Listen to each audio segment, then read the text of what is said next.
you are a beginning collector, someone that has been collecting for a very long time, or someone that is interested in the investment aspect of Pokemon cards, but you have absolutely no idea where to start or what even the fundamentals are of modern and vintage collecting, then this is going to be the video for you. Hello, my name is Tom.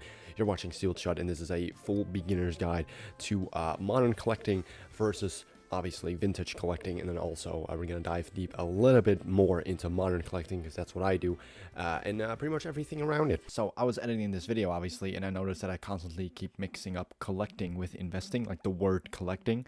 I'm saying investing every single time, or at least I mean investing. So every single time I say collecting and it doesn't sound right, I mean investing. I'm sorry, just give me a break. Before I'm going to tell you the chapters that you're going to see in this video, I want to get a few disclaimers out of the way, because I do think that's very important. We're working sometimes in some cases with a lot of money here, so I think there's a couple of things I need to clear here. Number one is I want to be one voice of many.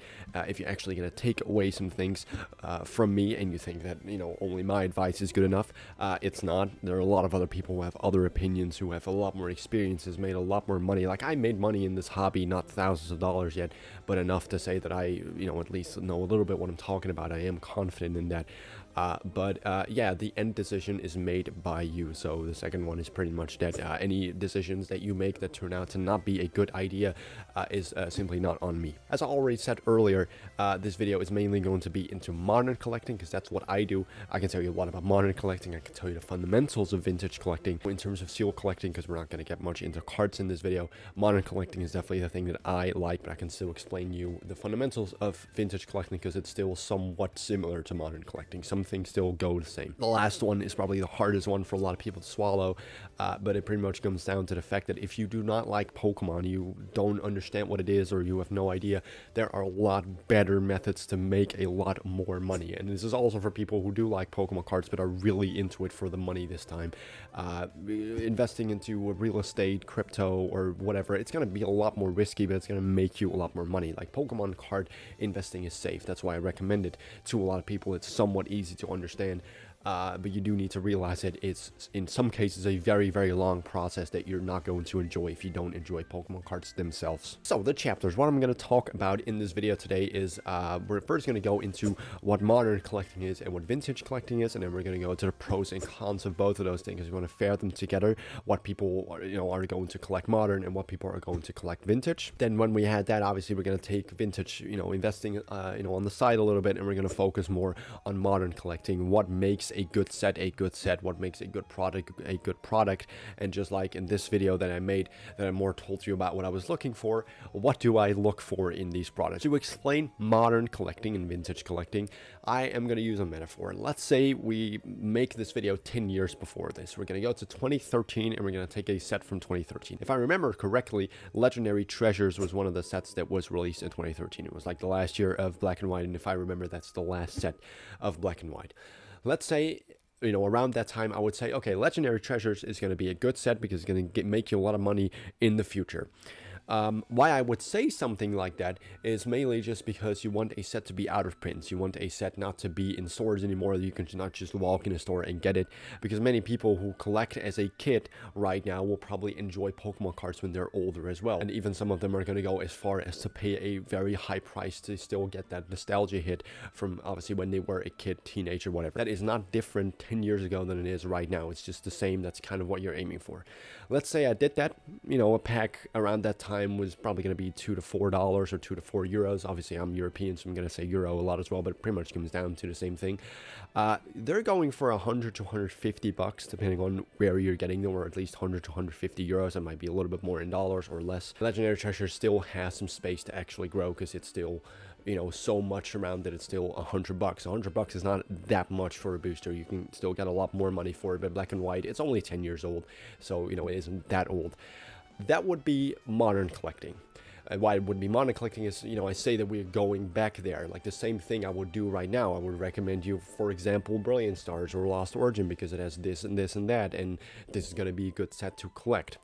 With vintage collecting, you're skipping that step. I would say right now that you should buy legendary treasures because it's an older set. And that's pretty much what it comes down to. That is the main difference. You're just skipping the entire waiting for it to become very expensive and already buying something that already went through that whole entire process that's already very old and already out of print. What are the pros and cons of modern collecting? Like, that's, you know, also a very interesting question. I think the biggest con is the patience that people need to have. It is pretty easy to go into a store and to buy something because there's a very big chance no matter what you get, it will go up in price just because every single product gets out of print at one point.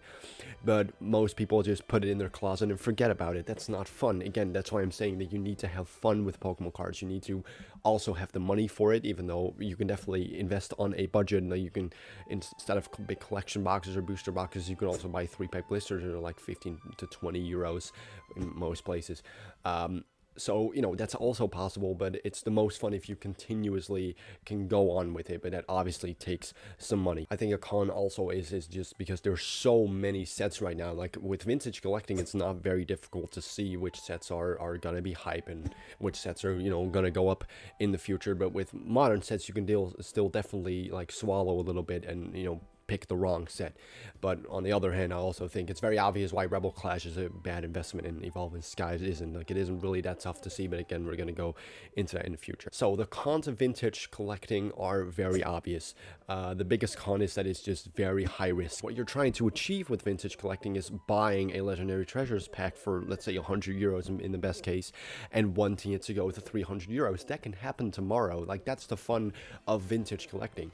The problem is it could also go down to 50 or to 35 or 40 just because the interest of the hobby is going down, which is definitely happening with Scarlet and Violet. I don't think it's going down as much as people think you know, it does, but you know, interest is losing just because it isn't 2020 anymore. Many people that also invest into vintage collecting are just die-hard fans that have the money for it, but I think those people can also take the loss. So know that vintage collecting just has a lot more risk to it, and I think it's just a lot easier for people to get into modern collecting because it cannot go wrong if you choose the right sets. Can really only go up from a certain point. So I think that's important to remember. So what are good sets? Like, what makes a good set a good set? In terms of collecting, obviously, it's just how fun it is to open. Does it have your favorite Pokemon on the card? And if it does have, what type of card is it? Is it an alternate art or a regular EX?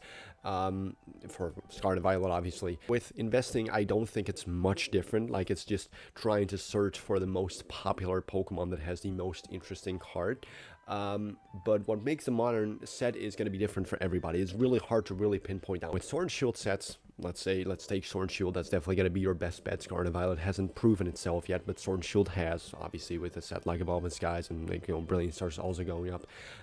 With those two sets, for example, it pretty much shows you that Sword and Shield can go up. So what am I searching for in Sword and Shield? There are two aspects. Like, a thing that either makes or breaks a set is going to be the alternate arts and what type of Pokemon are in those alternate arts. That is really important. The reason why I have Fusion Strike so high, and a lot of people don't have it because Fusion Strike was very bad in terms of pull rates, but Fusion Strike has very high, like, S tier popular Pokemon on alternate arts. Gengar, Mew, Celebi, Genesect, and obviously, you know, Sandaconda as well.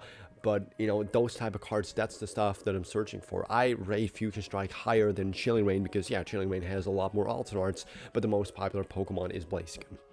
Or maybe Moltres, I think. I think Moltres is probably the most popular Pokemon in the entire set. And Moltres is still really, really popular, but that's the thing that I'm searching for. That's why I would invest almost the same in Fusion Strike as I would in Chilling Reign. What type of products are there? Because that's going to be the most important thing. You're going to invest into products.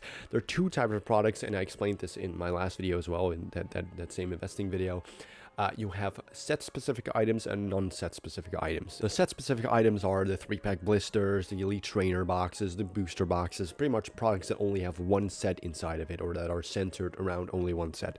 And the non-set-specific items, take a wild guess, are not that. They're, you know, products that have 2 or more sets. Think about V-boxes, other collection boxes, Premier Trainer collection boxes with the Marnie and Juniper boxes. It's boxes like those.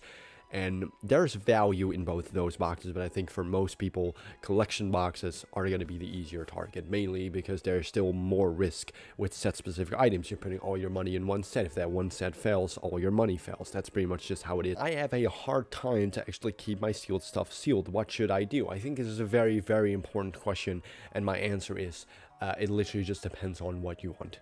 This is a hobby. This is supposed to be something fun, and it isn't supposed to make you thousands of dollars. I think that is very, very important message to end with here.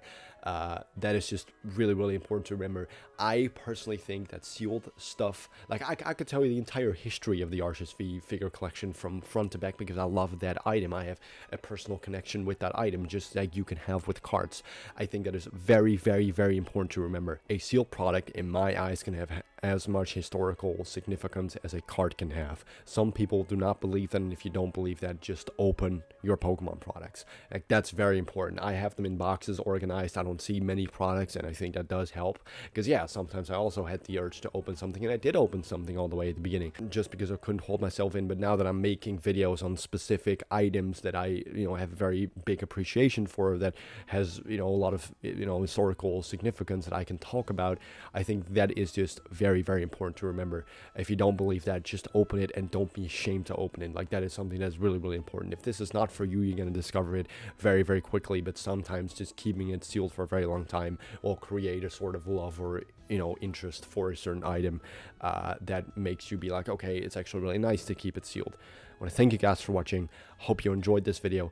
If you did enjoy this video, I would really appreciate a like. That will help this video out specifically, and also the channel. And if you are a returning viewer, I would really appreciate a subscription. Did these tips help you? I would really like to know down in the comments. So please also give your opinion on the points that I make. Thank you guys for watching, and hope to see you next time. And it's really hot, so I'm going to stop recording. Like, I'm sweating and you can see that, but it's really, really hot. Thank you.